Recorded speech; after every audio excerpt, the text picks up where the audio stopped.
जय हिंद साथियों, आप सभी का हमारे संस्थान पर बहुत बहुत स्वागत है। आज पहली बात यह है कि डिस्क्रिप्शन में व्हाट्सएप चैनल की मैंने लिंक दे रखी है, आप लोग जरूर उसको ज्वाइन कीजिए, ठीक है। और जहां पर आपको बहुत सारी सुविधाएं उपलब्ध कराई जाएंगी। एक बात और है कि केमिस्ट्री क्लासेस रेगुलर चल रही हैं, ठीक है। आज से हम लोग कक्षा 11वीं की फिजिक्स स्टार्ट करने वाले हैं, ठीक है।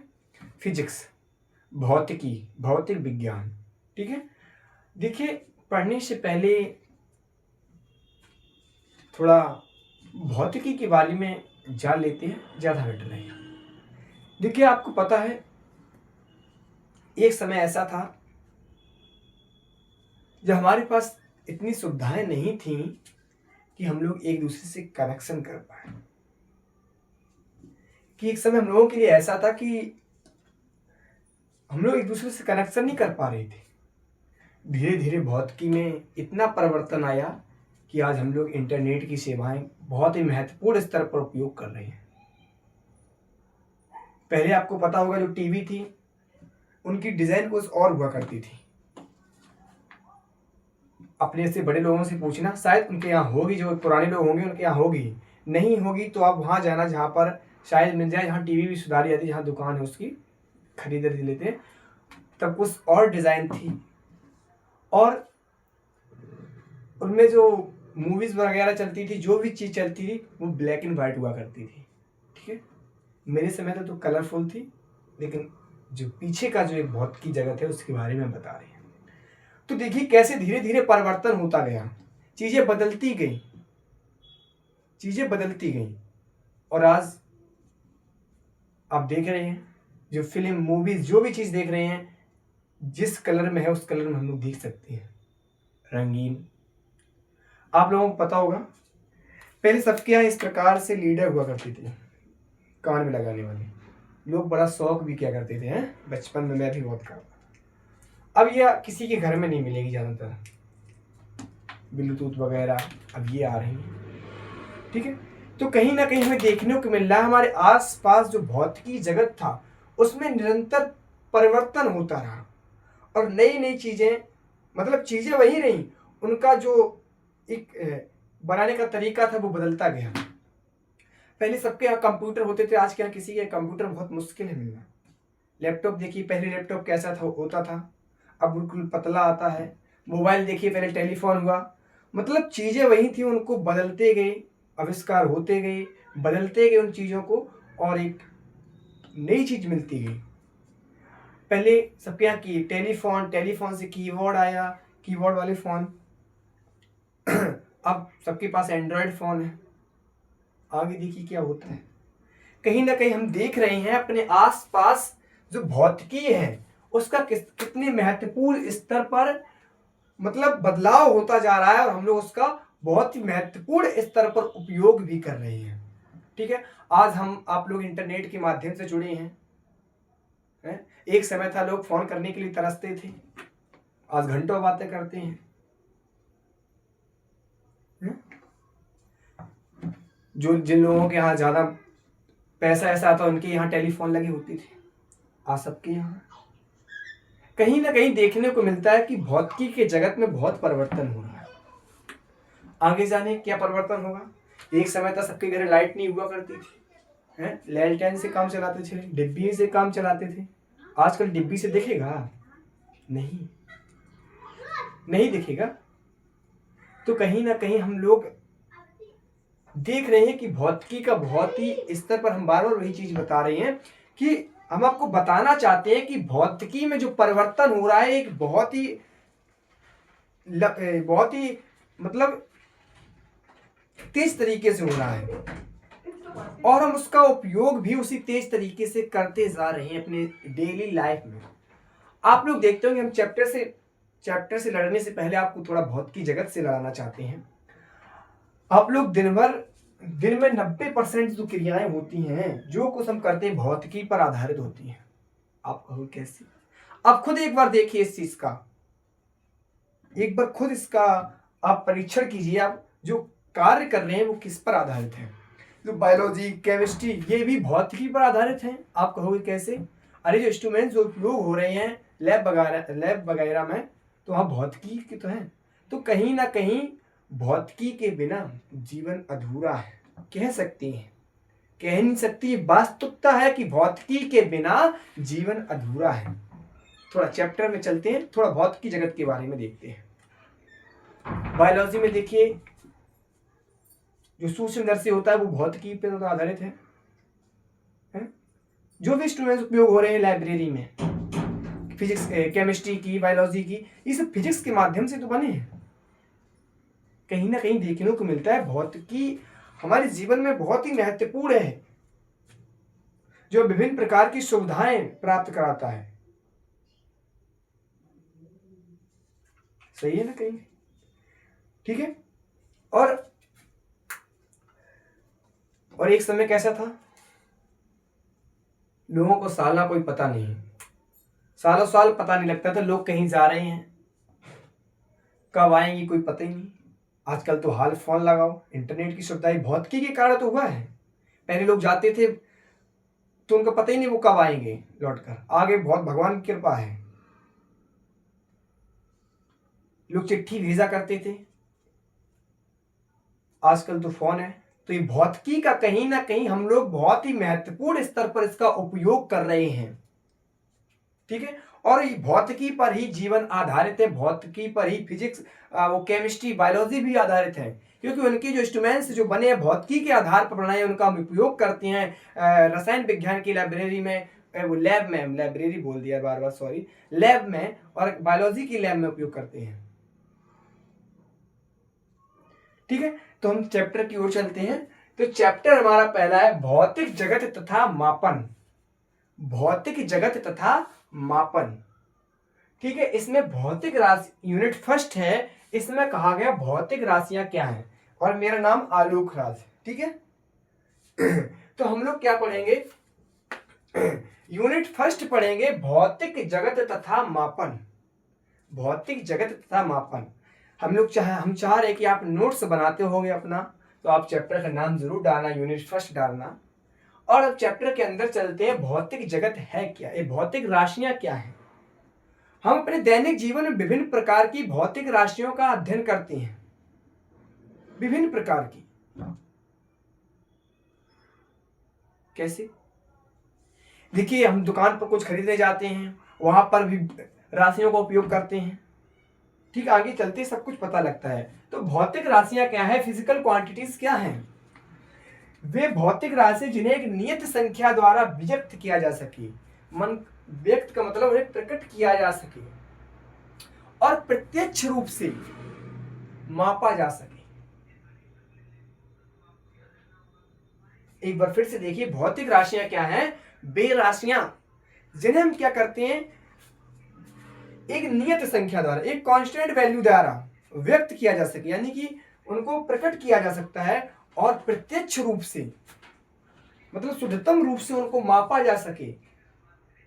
प्रत्यक्ष रूप से कह सकते हैं, उनको शुद्धतम रूप से मापा जा सके, उन्हें हम क्या कहते हैं, भौतिक राशियां। जैसे लंबाई, द्रव्यमान, समय आदि। क्या इतनी चीज समझ में आई?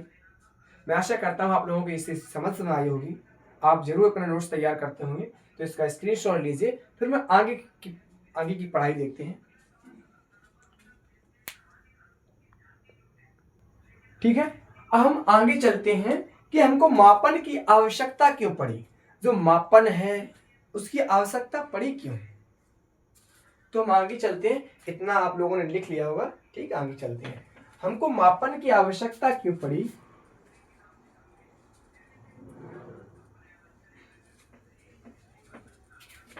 हम जहां लाइब्रेरी बोल दिए वहां लैब होगा। ठीक है।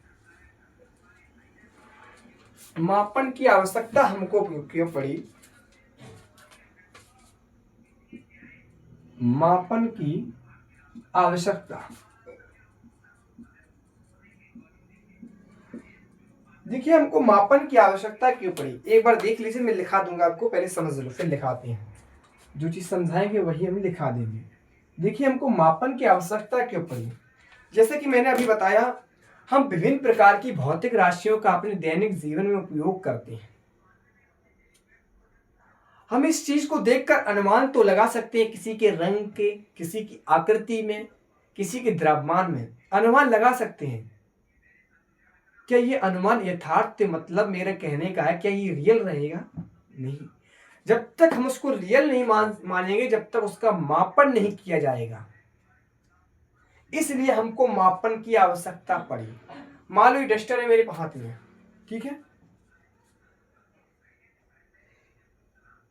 हम मान ले रहे इसका जो वजन होगा, वेट होगा 100 ग्राम होगा, मान लेते हैं, और इसकी लंबाई लगभग मान लेते हैं, क्योंकि मानेंगे जब मापन है नहीं, मान लेते हैं कि इसकी लंबाई कुछ ये होगी, चौड़ाई ये होगी। ये हमने एक अनुमान लगा लिया। क्या ये सही है? ये यथार्थ अनुमान नहीं है। जब तक इसका मापन नहीं किया जाएगा तब तक रियल वैल्यू पता नहीं लगेगी, ना रियल इसकी आकृति, साइज इसका क्या है, ना ये पता लग पाएगा। मान लीजिए ये मेरे मार्कर है हाथ में, मैंने मान लिया इसका भार 10 ग्राम है, मान लेते हैं, इसकी लंबाई ये है। ये देखकर अनुमान तो लगा सकते हैं, लेकिन इसका सही मापन करने के लिए इसको हमें मापना पड़ेगा। इसका द्रव्यमान कितना है रियल, इसकी लंबाई कितनी है। ये बुक मान लो मेरे पास है, ये कॉपी है, हम मान ले रहे हैं इसका वजन 100 ग्राम है, इसकी लंबाई ये है, इसकी आकृति ये है, ये अनुमान लगाया। इसकी यथार्थ वैल्यू तो पता नहीं है क्या है, इसके लिए हमको मापन करना पड़ेगा। इसलिए हमको दैनिक जीवन में मापन की बहुत ही महत्वपूर्ण उपयोगिता है, बहुत ही उपयोग है। मान लो हमारे पास ये डिब्बा है, थोड़ा देख लो, आप लोग कक्षा 10वीं से सब कुछ लिखा दूंगा, हम नहीं सोचते कि आपको कोई चीज थोप दें बिना समझे। ये डिब्बा है मेरे पास, मान लेते इसका वजन 50 ग्राम है और इसकी आकृति ये है, इसकी लंबाई इतनी है, इतनी है। ये एक अनुमान लगा लिया। क्या ये रियल वैल्यू है? जब तक इसका मापन नहीं करेंगे। इसलिए बिना मापन को हम अनुमान तो लगा सकते हैं, परंतु उसकी वास्तविक वैल्यू क्या है, ये वास्तविक आकृति क्या है, उसका अनुमान नहीं लगाया जा सकता है। इसके लिए हमको मापन की है आवश्यकता पड़ेगी। इसलिए हमको दैनिक जीवन में मापन की बहुत ही महत्वपूर्ण उपयोग स्तर पर उपयोगिता करते हैं, उसका उपयोग करते हैं। तो समझ में आया मापन क्या है। और जो मापन होता है, एक बार समझ लो, मैं सब कुछ लिखाऊंगा मापन क्या है। मापन जो होता है, मापन करने के लिए हमें 2 राशियों की आवश्यकता होती है मोस्टली। एक आपका स्टैंडर्ड यूनिट और एक न्यूमेरिकल वैल्यू। इन दोनों के बिना मापन नहीं हो सकता है। मापन के लिए हमको 2 चीजों की आवश्यकता होती है। एक आपका मानक मात्रक और दूसरा आपका क्या होता है, संख्यात्मक मान, न्यूमेरिकल वैल्यू जिसे कहते हैं, संख्यात्मक मान। जो मापन होता है इन दो से होता है। मापन, हमें किसी चीज का भी मापन करने के लिए हमको 2 चीजें चाहिए। एक आपको स्टैंडर्ड यूनिट चाहिए और एक आपको न्यूमेरिकल वैल्यू चाहिए, यानी कि मानक मात्रक और संख्यात्मक मान। 2 चीजों को हमको आवश्यकता यहाँ पर पड़ती है। ठीक है, कितनी चीजों की आवश्यकता पड़ती है? 2 चीजों की आवश्यकता पड़ती है।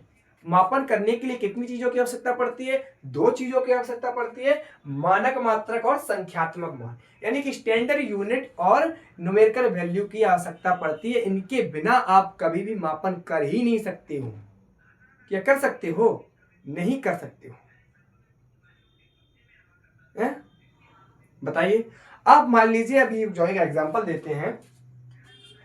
ये आपका घर रहा, ये आपका घर है, ये आपका क्या है, एक प्यारा सा घर है। ठीक है, जब भी बड़ो हो अपने लिए एक अच्छा घर तैयार करना भैया। ठीक है, ये गेट लगा रहे, आप लोग जाओगे कहाँ फिर? स्कूल में बहुत पहले बनाया था मैं, गेट अच्छा बनाया। ठीक, और यहाँ से आपका स्कूल थोड़ी दूर पर है। ये आपका स्कूल रहा, विद्यालय, ये आपका विद्यालय है। ठीक है, थोड़ा समझने का प्रयास करना, सब कुछ आसान है। ठीक है, ये आपका विद्यालय बना हुआ है और विद्यालय आपके घर से 1 किलोमीटर दूर स्थित है। 1 किलोमीटर दूर स्थित है। जो विद्यालय है आपके घर से कितनी रेंज पर है? 1 किलोमीटर दूर पर स्थित है। थोड़ा समझ लेने का प्रयास करना। और यहाँ कहीं बीच में बाजार लगता है। और आज की दुनिया में इंटरमीडिएट के सारे बच्चे मोबाइल ले जाते हैं स्कूल। ठीक है, यहाँ बाजार लगा है सब्जी का। अब देखिए, मैंने बताया मापन करने के लिए आवश्यकता पड़ती है किस चीज की? मानक मात्रक और संख्यात्मक मान की, यानी कि यूनिट और न्यूमेरिकल वैल्यू की आवश्यकता पड़ेगी। तो याद देखिए, जो आपका ये घर है ना और ये स्कूल है, ये कितनी दूरी पर है? एक। आप ऐसे बोलोगे, कोई आपसे आए और पूछे, एक बार समझिए, कोई आए और आपसे पूछे आपका स्कूल आपके घर से कितनी दूर है, तो आप ये कहोगे 1। वो आपको थप्पड़ मारेगा, भजा देगा, कहेगा स्कूल जाता है, कहाँ घूमने जाता है। देखिए, आपको यूनिट भी साथ में बोलनी पड़ेगी कि 1 किलोमीटर की दूर पर, मेरे घर से 1 किलोमीटर की दूरी पर मेरा स्कूल है।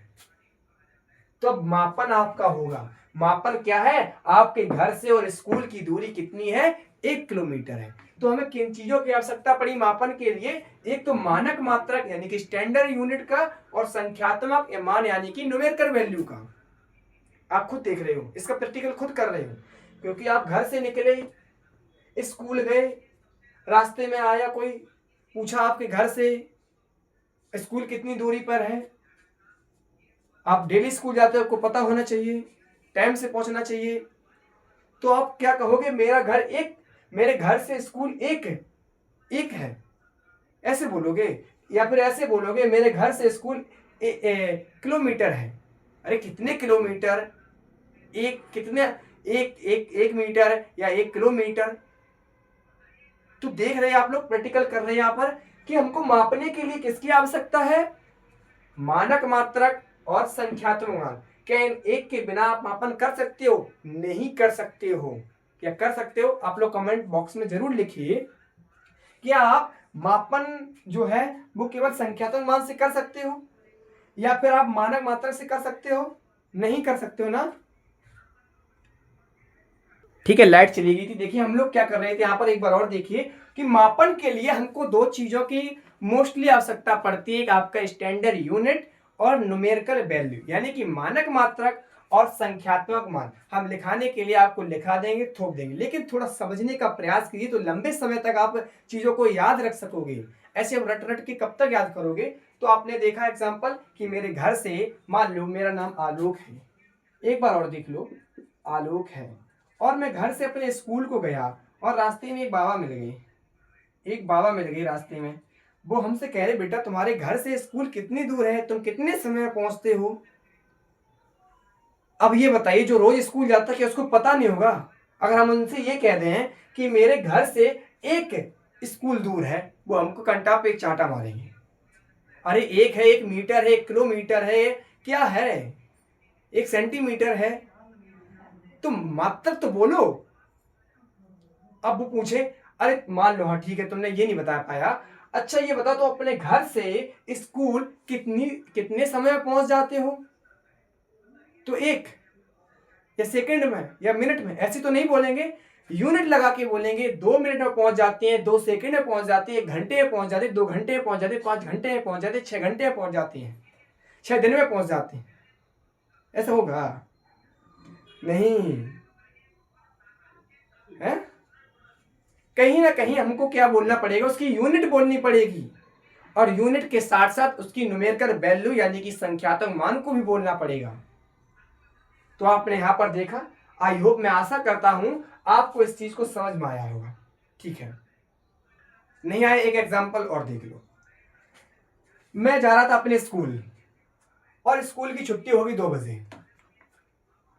मम्मी ने सोचा बच्चा आएगा क्या खाएगा, सब्जी खत्म हो गई है। मैं फोन लेके गया स्कूल में और मेरी मम्मी ने मुझे फोन लगा दिया छुट्टी की टाइम। मैं उधर से आ रहा था, मम्मी बोली 2 किलो आलू लिए आना। हमने कहा ठीक है, 2 किलो आलू लिए आएंगे। 2 किलो आलू लिए आएंगे। अब हम दुकान पे गए, स्कूल से आए थके हुए थे, दुकान पे आए, थोड़ा भूल भला गया, यहाँ कहा किलो आलू दे दो। अरे वो कहेगा कितने kilo, 2 kilo, 3 kilo, 4 kilo, 5 kilo, कितने किलो चाहिए। कहीं ना कहीं आपको देखने को मिल रहा है कि मापन के लिए हमको मानक मात्रक और संख्यात्मक मान की आवश्यकता पड़ती है। इतनी देर से हम आपको यही चीज समझाना चाहते हैं कि मापन करने के लिए हमको मानक मात्रक और संख्यात्मक मान की आवश्यकता पड़ती है। मैं आशा करता हूं इतनी चीज आपको समझ में आई होगी। अब हम इसी को लिखाएंगे, ठीक है। और जिसने इस चीज को समझ लिया वो लंबे समय तक याद रखेगा, चाहे परिभाषा उसको भले ही याद ना रहे। देखिए, हमने अपना टाइम बचाने के लिए यहाँ पर जो अभी तक मैं आपको समझा रहा था, काफी देर तक समझाया कि मापन की आवश्यकता क्यों है, अब मैंने उस चीज को यहाँ पर लिख दिया। देखिए, समय बहुत इंपॉर्टेंट है सबके लिए, मेरे लिए भी, आपके लिए भी। मेरा वीडियो लंबा बन जाएगा, कोई इसका महत्व नहीं रहेगा, क्या फालतू में यहाँ लिखते रहेंगे और अपलोड करने में दिक्कत देगी और आपका भी समय बर्बाद होगा। तो इसलिए मैंने यहाँ पर लिख दिया है, और मैंने जिस तरीके से लिखा है इससे बेहतर लिखने का आप प्रयास करिए और स्क्रीनशॉट लीजिए, फिर मैं समझाते हैं।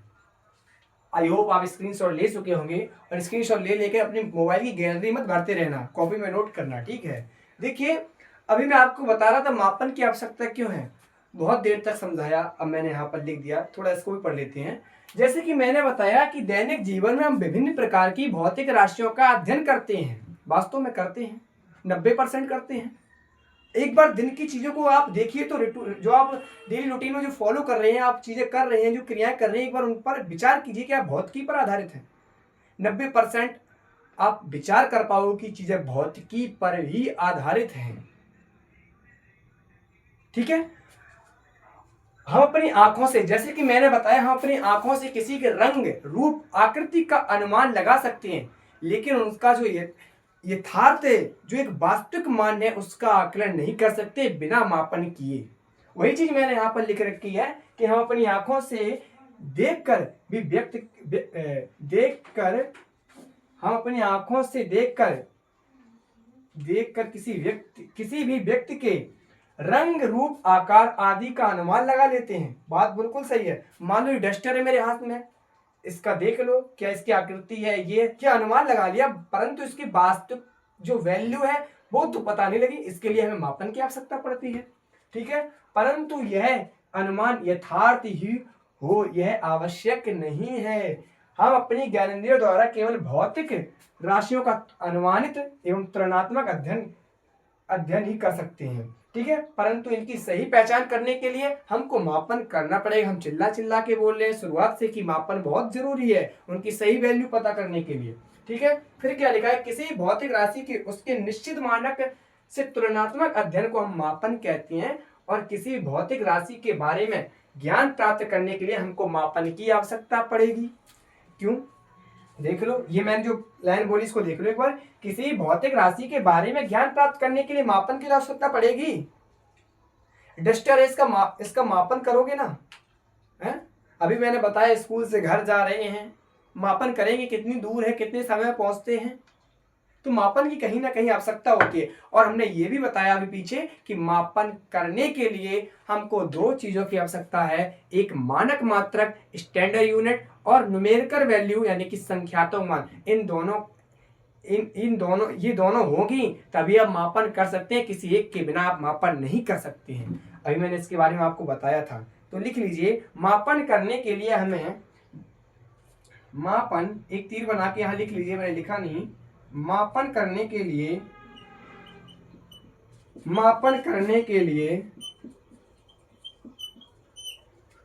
लिए हमें मानक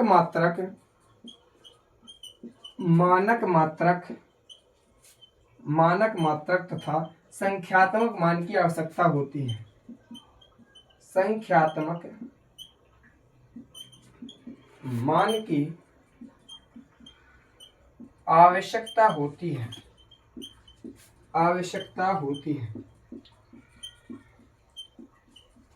मैं आशा करता हूं आपको बहुत बेहतरीन ढंग से समझ में आया होगा। हम चाहेंगे जिस प्रकार से हमने कलर बदल के लिखे हैं, हम चाहेंगे अब इससे अच्छा लिखने का जरूर प्रयास करें अपनी कॉपी में, ठीक है, एक बार फिर से मैं स्क्रीन हटता हूँ, स्क्रीनशॉट लीजिए और मैं बोलता हूँ स्क्रीनशॉट ले लेकर अपनी मोबाइल की गैलरी को मत भरना, इसको कॉपियों में ज़रूर नोट करना, ठीक है, जिससे आप लंबे समय तक चीज़ों को मतलब रिवाइज कर सकें। चलिए आगे चलते हैं। देखिए आगे चलते हैं, जो चीज़ें हम समझ रहे थे उन्हीं चीज़ों को समझते हैं। जैसे कि मैंने बताया था, मापन करने के लिए दो चीज़ों की आवश्यकता है, एक की मानक मात्रा और संख्यात्मक मान। देखिए मानक मात्रा क्या है, एक बार देख लीजिए।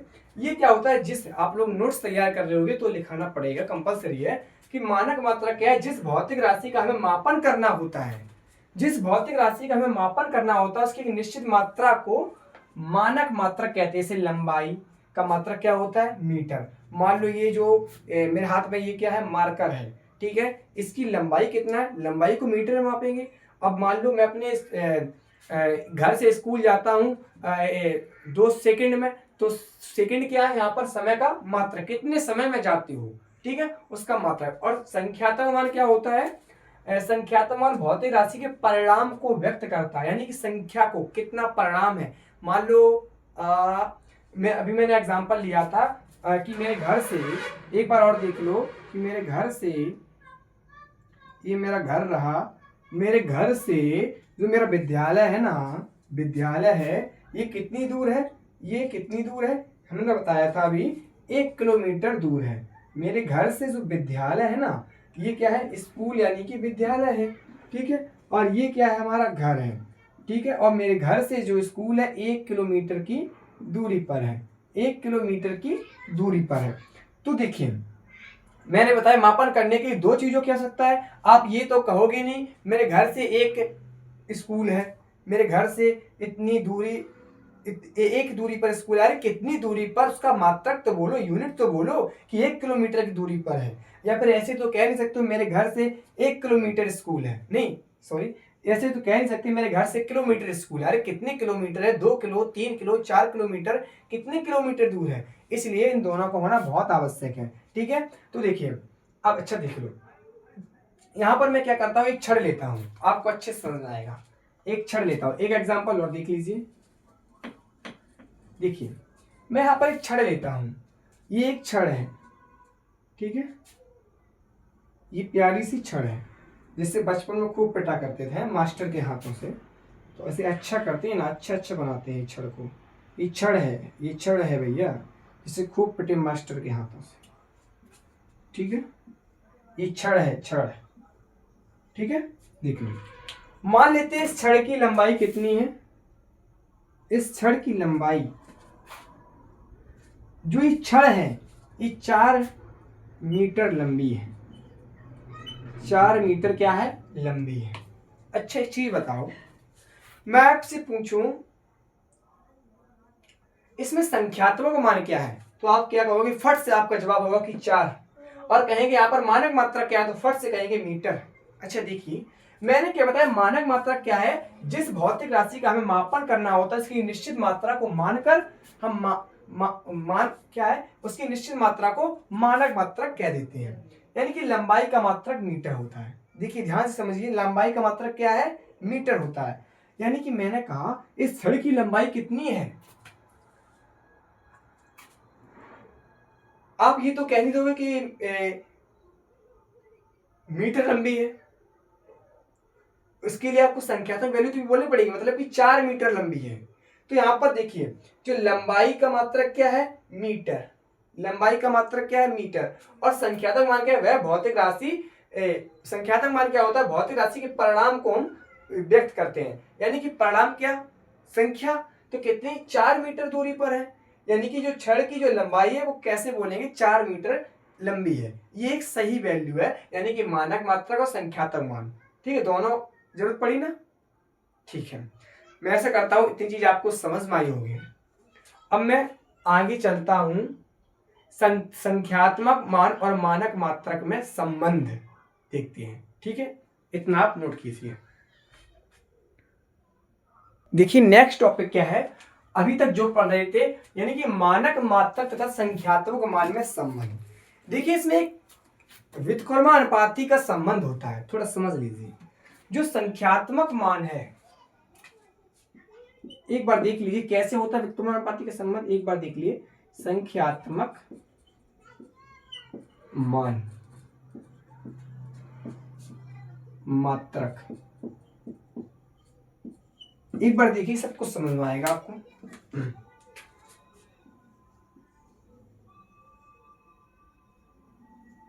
फिर से हम वही छड़ लेते हैं एक बार, आप देखते रहिए हम क्या कर रहे हैं। फिर से वही छड़ ले रहे हैं, छड़ इसलिए ले रहे हैं आपको आसानी से समझ में आ जाए। एक ही एग्जाम्पल थे, हम फिर से एक छड़ ले रहे हैं यहाँ पर। देखिए इस बार छड़ हम अच्छी से काली छड़ लेंगे, आपको अच्छे से समझ में आएगा। हाँ, इससे भी मतलब होता है छड़ की कलर से ना रे। ये देखिए, ये क्या है, हमारी प्यारी सी छड़। इसमें डिजाइन भी यार कर देते हैं थोड़ा, छड़ में थोड़ा डिजाइन कर देते हैं, अच्छी लगी देखने में।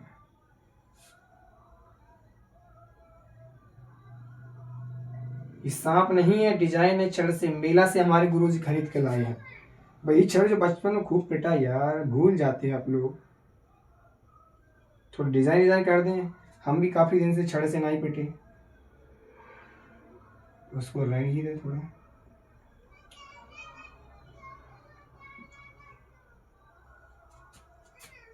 आराम से पढ़िए, इंटरेस्ट।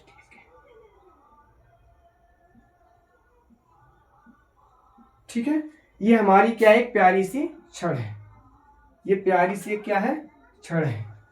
और इसकी लंबाई क्या ले लेते हैं, अरे 5 मीटर ले लें, बार बार ले रहे, बात तो वही 5 लो 6 लो, हमको तो समझना है। इसकी लंबाई 10 मीटर है, 4 मीटर ले लो। देखिए छड़ की लंबाई मापने का मात्रक क्या है, मीटर। छड़ लंबी कितनी है, संख्या तो मान क्या है, 4। तो यहाँ पर देखिए मानक चीज क्या है, ये मानक मात्रक है। ये क्या है, मानक मात्रक। एक बार समझ लो फिर देखते हैं, मानक मात्रक। और ये क्या है, संख्यात्मक मान, यानी न्यूमेरिकल वैल्यू, संख्यात्मक मान।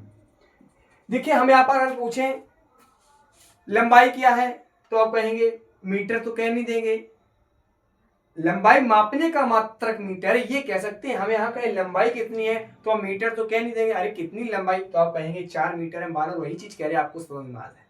तो मान लेते हैं इस छड़ की लंबाई 4 मीटर है। कितनी मीटर है, 4 मीटर है। अच्छा, इसको मीटर को सेंटीमीटर में बदले तो 100 से गुणा कर दे, 100 से गुणा कर दे। एक बार ध्यान से देखना, 4 मीटर है, अगर हम कहें इसकी सेंटीमीटर में बताओ, तो हम क्या कहेंगे, इसकी जो लंबाई होगी वो कितनी हो जाएगी, 400 सेंटीमीटर, 400 सेंटीमीटर। अच्छा हम कहें इसकी लंबाई mm में कीजिए, तो इसमें 4 में हम किसका गुणा कर देंगे, 1000 में, तो 4000 mm, 4000 मिलीमीटर। अच्छा आपके दिमाग में एक बात आया कि 4 मीटर, 400 सेंटीमीटर, 4000 mm, कहीं ना कहीं एक चीज आपको आ रही होगी आपके दिमाग में कि यूनिट जितनी छोटी होती जाएगी उसकी संख्यात्मक वैल्यू उतनी बड़ी होती जाएगी। क्या आ रहा समझ में? हमने क्या बताया, जिसकी यूनिट बड़ी होती जाएगी, यूनिट, उसकी संख्यात्मक वैल्यू बढ़ती जाएगी। नहीं, जिसकी यूनिट छोटी होती जाएगी उसकी संख्यात्मक वैल्यू क्या होगी, निरंतर बढ़ती जाएगी। और जिसका संख्यात्मक मान अधिक होगा उसकी यूनिट कैसी होगी, पता है? उसकी यूनिट कैसी होगी, जिसका संख्यात्मक मान छोटा होगा। रुक जाओ एक बार फिर से देखिए, मैंने क्या बताया, जिसकी यूनिट ज्यादा होगी उसकी संख्यात्मक वैल्यू कम होगी, और जिसकी संख्यात्मक वैल्यू अधिक होगी उसकी यूनिट कम होती जाएगी। कहीं ना कहीं आप देख रहे हो कि इन दोनों में व्युत्क्रमानुपाती का संबंध है, यानी कि मात्रक बढ़ाते जा रहे तो संख्यात्मक वैल्यू घटती जा रही है। देखिए आप खुद देखिए अपनी आंखों से कि मात्रक हम क्या करते हैं, बढ़ा दें। हम 400 सेंटीमीटर से 4 मीटर कर दें, 4 मीटर कर दें, तो उसकी संख्यात्मक वैल्यू कितनी घटेगी, 400 से 4 मीटर होगी। यानी कि जिसका मात्रक बड़ा होगा उसकी संख्यात्मक वैल्यू कैसी होगी, छोटी होगी, और जिसकी संख्यात्मक वैल्यू बड़ी होगी उसका मात्रक छोटा होगा। आप लोग खुद देख रहे हो, देखिए यहां पर, तो क्या कह सकते हैं, जिसका मात्रक ज्यादा होगा उसकी संख्यात्मक वैल्यू कैसी होगी, छोटी होगी, और जिसकी संख्यात्मक वैल्यू अधिक होगी, यहां देखिए संख्यात्मक वैल्यू अधिक होती जा रही, मात्रक घटता जा रहा है। अभी देखिए 4 मीटर था, फिर 400 सेंटीमीटर हो गया, फिर 4000 mm हो गया। मात्रक घटता गया, संख्यात्मक वैल्यू बढ़ती गई। मात्रक बढ़ता गया, हाथ का इशारा देखिए, मात्रक बढ़ता गया, संख्यात्मक वैल्यू घटती गई। 4000 से 400, 400 से 4 मीटर आ गई। तो कहीं ना कहीं देखने को मिल रहा है इन दोनों में कैसा संबंध है, व्युत्क्रमानुपाती का संबंध है। संख्यात्मक मान बढ़ाते जाइए बढ़ाते जाइए, अरे मात्रक का मान, यूनिट का मान घटता, यूनिट छोटी होती जाएगी उतनी, और यूनिट बढ़ाते जाइए तो संख्यात्मक वैल्यू क्या होगी, उतनी घटेगी। इन दोनों में कैसा संबंध देखने को मिल रहा है, व्युत्क्रमानुपाती का संबंध। हम चाहेंगे आपको इतना समझ में आया होगा, आप जरूर अपने बोर्ड में लिखिए। एक चीज जरूर लिख लीजिए नोट पॉइंट करके, यदि यही लिख लो, मैं छोटा कर दे रहा हूं,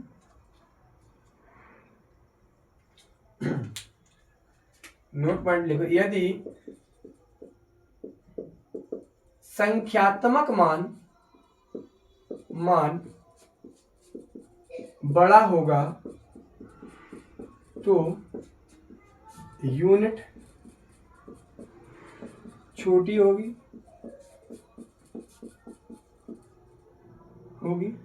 यदि यूनिट बड़ी होगी, यूनिट बोले तो मात्रा, यूनिट बड़ी होगी तो संख्यात्मक मान